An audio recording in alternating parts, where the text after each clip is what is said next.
Good morning, this is Shalini. Welcome to 6 TV. ఇక bulletin విశేషాలకు వెళ్లే ముందు పలు వార్తాపత్రికల్లోని ప్రధాన అంశాలను మా ప్రతినిధి భారతి అందిస్తారు. Bharati, over to you. Thank you Shalini. ఈరోజు పత్రికలోని ప్రధాన వార్తల గురించి అయితే మనం తెలుసుకుందాం. ముందుగా మనం ఈనాడులో చూసుకున్నట్టయితే తెలంగాణ రాష్ట్రానికి సంబంధించిన బడ్జెట్ సమావేశాలు ఏదైతే ఉన్నాయో అదే వార్తని మనం ఇక్కడ ప్రధానంగా చూసుకోవచ్చు అనమాట. ఫిబ్రవరి 2వ వారంలో బడ్జెట్ సమావేశాలు, అవుట్ ఆన్ అకౌంట్ వైపు సర్కారు మొగ్గు, కులగలన్న బిల్లుపై కసరత్తు. సో ఫిబ్రవరి మొదటి వారంలో ఏదైతే ఫిబ్రవరి నెలలో బడ్జెట్ సమావేశాలు జరగనున్నాయో వాటిని ఫిబ్రవరి 1వ తేదీ నుండే సమావేశాలు నిర్వహించడానికి అయితే రాష్ట్ర ప్రభుత్వం కసరత్తు చేస్తున్నట్లు మనకి ఇక్కడ స్పష్టంగా తెలుస్తుంది. సో ఈ బడ్జెట్ సమావేశాలు ఏదైతే ఉన్నాయో దీనికి సంబంధించి అధికారులను అయితే అప్పుడే ఆదేశించినట్టు కూడా సీఎం రేవంత్ రెడ్డి స్పష్టంగా తెలుస్తుంది అనమాట.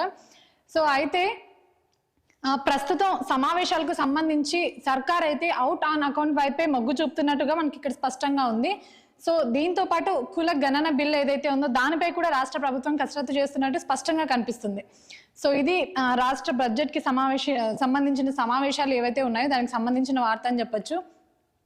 సో అలాగే మనం మరిన్ని వార్తలకు వెళ్తే సీఎం రేవంత్ రెడ్డిని కలిసిన ప్రకాష్ గౌడ్, రాజకీయ వర్గాల్లో చర్చనీయాంశం, పార్టీ మార్పుపై ఊహాగానాలు, అదేమీ లేదని స్పష్టం చేసిన బీఆర్ఎస్ ఎమ్మెల్యే. సో ప్రస్తుతం మనం చూసుకున్నట్లయితే ఇటీవల కాలంలో 4 బీఆర్ఎస్ పార్టీకి చెందిన ఎమ్మెల్యేలు ఎవరైతే ఉన్నారో వారు సీఎం రేవంత్ రెడ్డిని కలిసిన వార్తలు కూడా మనం చూసామన్నమాట. సో ఇదే నేపథ్యంలో మరొక ఎమ్మెల్యే కూడా సీఎం రేవంత్ రెడ్డిని కలిసినట్టయితే స్పష్టం చేస్తుంది. సో ఎవరైతే 4 ఎమ్మెల్యేలు సీఎం రేవంత్ రెడ్డిని కలిశారో వారైతే స్పష్టం చేశారనమాట, కేవలం నియోజకవర్గ అభివృద్ధి కోసమే సీఎం రేవంత్ రెడ్డిని కలిసాం, బీఆర్ఎస్ పార్టీ నుంచి వీడే ప్రసక్తే లేదు, తమ నాయకుడే కేసీఆర్ అని అయితే స్పష్టం చేశారు. సో ఇదే నేపథ్యంలో ఎవరైతే ప్రకాష్ గౌడ్ సీఎం రేవంత్ రెడ్డిని కలిశారో ఆయన కూడా స్పష్టం చేశారనమాట. సో పార్టీ మారే దానిపై ఎలాంటి ఊహాగానాలు అవన్నీ నిజం కాదని, వస్తున్న ప్రచారాలు ఏవి నిజం కాదని, సో కేవలం అభివృద్ధి కోసం మాత్రమే కలిసినట్టయితే ఈయన ప్రకాష్ గౌడ్ కూడా స్పష్టం చేశారనమాట. సో మరిన్ని వార్తల్లోకి వెళ్ళినట్టయితే సో ఇమేజ్ లో చూడొచ్చు అనమాట మనం. భారత సర్వోన్నత న్యాయస్థానం వజ్రోత్సవాల ప్రారంభం సందర్భంగా ఢిల్లీలో నిర్వహించిన కార్యక్రమంలో ప్రధానమంత్రి నరేంద్ర మోడీకి అంబేద్కర్ విగ్రహాన్ని బహుకరిస్తున్న సీఏ justice Chandrachud.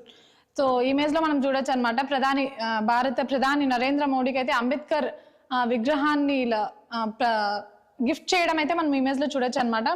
So CJ justice Chandrachud ఎవరైతే ఉన్నారో ఆయన చేతుల మీదుగా ప్రధాని మోదీ అందుకుంటున్నారు. సో ఏదైతే న్యాయస్థాన వజ్రోత్సవాలు ఉన్నాయో దానికి సంబంధించిన కార్యక్రమంలో ఈ బహుకరణ అయితే జరిగినట్టు మనం చెప్పుకోవచ్చు అనమాట.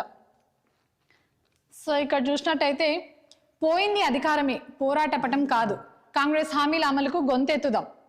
సిరిసిల్ల నియోజకవర్గ సమావేశంలో బీఆర్ఎస్ కార్యనిర్వాహక అధ్యక్షుడు కేటీఆర్. సో ఓడిపోయింది కేవలం పార్టీ మాత్రమే, అధికారం మాత్రమే పోయింది, పటిష్టంగా ఉంది ఇంకా బీఆర్ఎస్ పార్టీ అని అయితే సిరిసిల్లలో జరిగిన కార్యక్రమం ఏదైతే ఉందో, నియోజకవర్గ సమావేశం ఏదైతే ఉందో దాంట్లో పార్టీ వర్కింగ్ ప్రెసిడెంట్ కేటీఆర్ అయితే స్పష్టం చేశారనమాట. సో ఇవి ప్రధానంగా మనం ఈనాడులో చూసుకున్న వార్తలు అయితే. ఆంధ్రజ్యోతిలో మనం ప్రధానంగా చూసుకున్నట్లయితే సో బద్దీకరణపై కొరడా. సో జీవో 59 భూముల క్రమబద్ధీకరణపై ఫైల్ రీవెరిఫికేషన్ అనమాట. సో ఏదైతే జీవో భూములు క్రమబద్ధీకరణలో జరిగిన అవినీతి ఏదైతే ఉందో అందులో ఆమోదించిన ఫైల్స్ ఏవైతే ఉన్నాయో వాటిని రీవెరిఫికేషన్ చేయడానికి ప్రభుత్వం సిద్ధమైనట్టే చెప్పొచ్చు. సో అక్రమాలు ఏవైతే ఉన్నాయో వాటిని బయటికి తీయడానికే ప్రభుత్వం ఈ చర్యలు చేపడుతుందని కూడా మనం చెప్పుకోవచ్చు అనమాట. సో రిజిస్ట్రేషన్లు పూర్తయిన స్థలాలకు మళ్ళీ పరిశీలన. సో జీవో 59లో ఏవైతే రిజిస్ట్రేషన్లు జరిగాయో భూములు వాటన్నిటిని తిరిగి రీవెరిఫికేషన్ చేయాలి, వాటన్నింటిలో ఉన్న అక్రమాలను బయటకు తీయాలని అయితే రాష్ట్ర ప్రభుత్వం సిద్ధమైంది. సో ఈ నేపథ్యంలోనే ఏవైతే రీవెరిఫికేషన్ చేయాల్సిన ఫైల్స్ ఏవైతే ఉన్నాయో అవి సుమారు 1000కి పైగా ఉన్నట్లయితే ప్రభుత్వం గుర్తించిందనమాట. సో ఈ నేపథ్యంలో సీఎం రేవంత్ రెడ్డి ఆదేశాలతో అయితే రెవెన్యూ శాఖ అధికారులు అయితే రంగంలోకి దిగారు. సో ఏదైతే అక్రమాలు ఉన్నాయో, భూ అక్రమాలు ఏవైతే ఉన్నాయో వాటిని బయటికి తీయడమే ప్రధాన లక్ష్యంగా అయితే ఈ చర్యలు చేపట్టినట్టు మనకు స్పష్టంగా కనిపిస్తుంది. సో ఇది కూడా బడ్జెట్ సమావేశాలకు ఇందాక చూసిన పత్రికలు ఏదైతే చూసామో బడ్జెట్ కి సంబంధించిన సమావేశాలు, సో ఇది కూడా దానికి సంబంధించిన వార్త అని చెప్పొచ్చు. అలాగే ఇక్కడ చూసుకున్నట్లయితే ఫిబ్రవరి 2వ వారంలో అసెంబ్లీలో ప్రవేశపెట్టున్న మంత్రి పొన్నం. సో ఇక్కడ ఫిబ్రవరి 2వ వారం అని కూడా మనకు ఉందన్నమాట.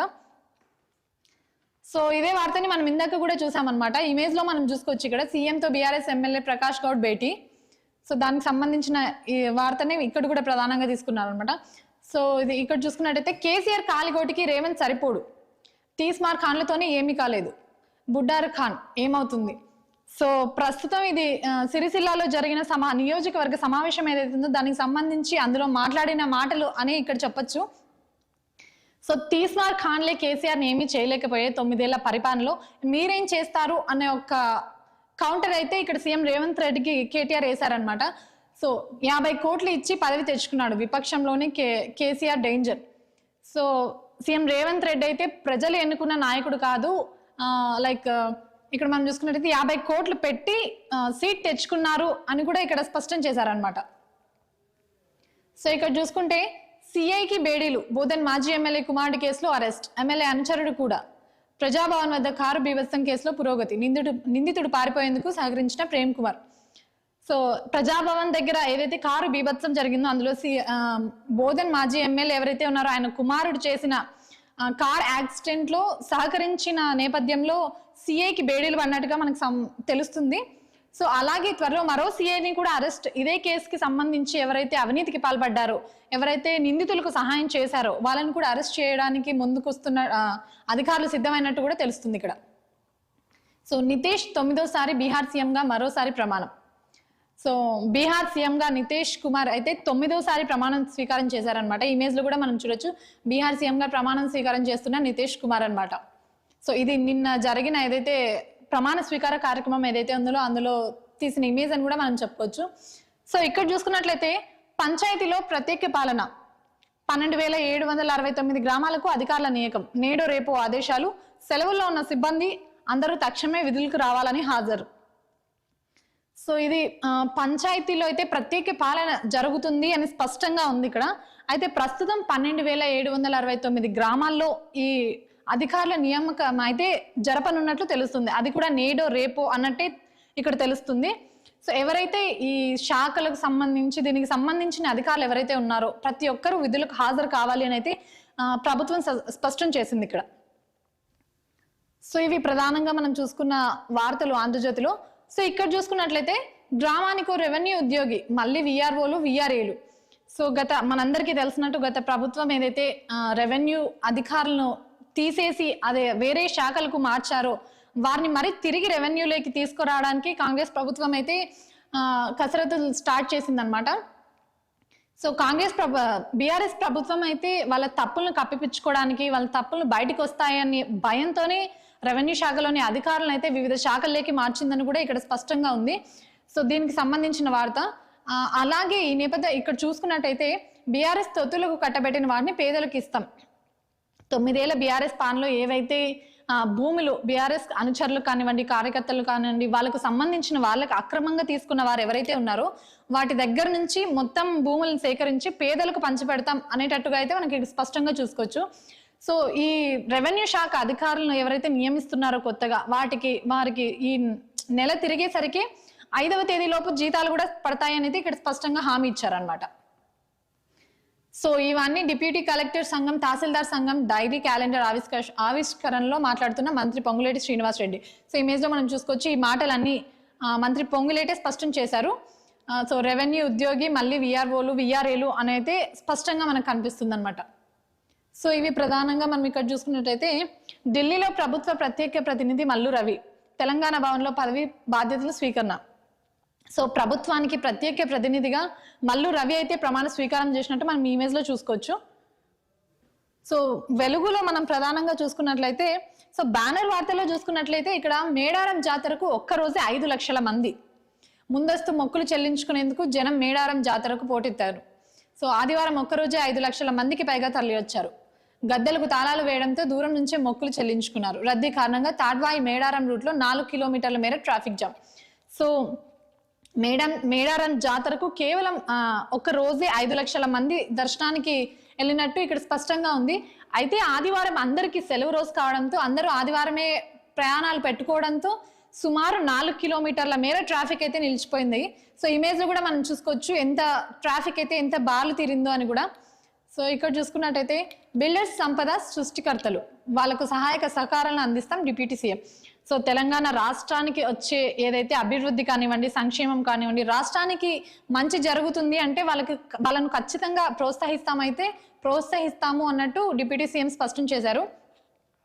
సో పెట్టుబడులకు తెలంగాణ అన్ని రకాలుగా అనుకూలిస్తుంది. సో రాష్ట్రం పైన ఎవరైతే పెట్టుబడులు పెడుతున్నారో, రాష్ట్రానికి ఎవరైతే అభివృద్ధి చేయాలని చూస్తున్నారో వాళ్ళకి ప్రభుత్వం నుండి సహకారం అన్ని వేళలా ఉంటుంది అని కూడా స్పష్టం చేశారు. సో ఇక్కడ ఈ వార్త చూసుకున్నట్టయితే పెంపుడు కుక్కల కోసం కేటీఆర్ 12 లక్షలతో ఇల్లు కట్టించిండ్రు మంత్రి Seethakka. So BRS party working president KTR అయితే కేవలం పెంపుడు కుక్కల కోసం మాత్రమే 12 లక్షలు విలువ చేసి ఇల్లు కట్టించారు అని అయితే మంత్రి సీతక్క వ్యాఖ్యానించిన మాటలు ఇవి. సో దీన్ని బట్టి మనం అర్థం చేసుకోవచ్చు, అంటే రాష్ట్రాన్ని ఏ రేంజ్ లో మనకి అవినీతి జరిగిందో. కేవలం కుక్కల కోసం మాత్రమే 12 లక్షలు ఖర్చు పెట్టడం అంటే అది చిన్న విషయం కాదని కూడా మనం చెప్పుకోవచ్చు. సో ఇక్కడ కూడా మరోసారి ఇదే వార్తనైతే చూసుకోవచ్చు అనమాట. సీఎం రేవంత్ రెడ్డితో మరో బీఆర్ఎస్ ఎమ్మెల్యే భేటీ. సో ఇక్కడ చూసుకున్నట్టయితే మున్సిపల్ శాఖలో అడ్డగోలు దోపిడీ. గత బీఆర్ఎస్ ప్రభుత్వంలో అభివృద్ధి పనులు, వివిధ రకాల అనుమతుల్లో అక్రమాలు.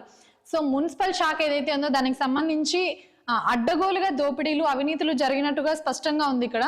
సో బీఆర్ఎస్ ప్రభుత్వంలో అభివృద్ధి పనులు చేపడతామని చెప్పి అందులోనే అక్రమాలు, అవినీతులు పాల్పడినట్టు కూడా ఇక్కడ స్పష్టంగా ఉంది. సో ఎలాంటి అనుమతులు లేకుండా అందరినీ భయ ప్రలోభాలకు గురి చేసి అవినీతికి పాల్పడినట్టు కూడా ఇక్కడ స్పష్టంగా ఉందన్నమాట. సో అప్పటి మంత్రి అనుచరులు చెప్పిన వాళ్ళకి కాంట్రాక్టులు, ఆ కాంట్రాక్టుల పేర్లకే పనులు చేసింది అనుచరులే.